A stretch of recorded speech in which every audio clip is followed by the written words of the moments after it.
La session ordinaire du Conseil des ministres des Assurances a donné le coup d'envoi de la commémoration du 30e anniversaire de la conférence interafricaine des marchés d'assurance. Quels sont les points à l'ordre du jour? Et ce Conseil des ministres nous a permis de valider le budget de l'exercice 2023, de parcourir l'ensemble des recommandations fortes qui ont été déclinées donc par le Conseil des ministres et de suivre la progression de la mise en œuvre de ces différentes recommandations. Fiers de porter leur belle organisation sur ces 3 décennies d'existence, les ministres expliquent les raisons de cette fierté. Le marché des assurances en Afrique de façon générale, mais dans notre région, dans notre zone qui est la zone CIMA, qui est composée de ces 14 pays en particulier, est en dynamique constante, est en croissance constante, et donc le rôle que nous jouons en tant que Conseil des ministres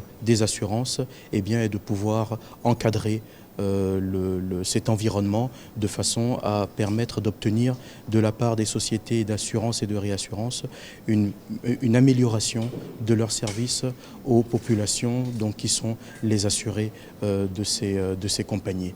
Je souhaiterais remercier très sincèrement les autorités gabonaises pour le chaleureux accueil qu'elles nous ont réservé à l'ensemble des délégations des 14 pays membres de la conférence interafricaine des marchés des assurances.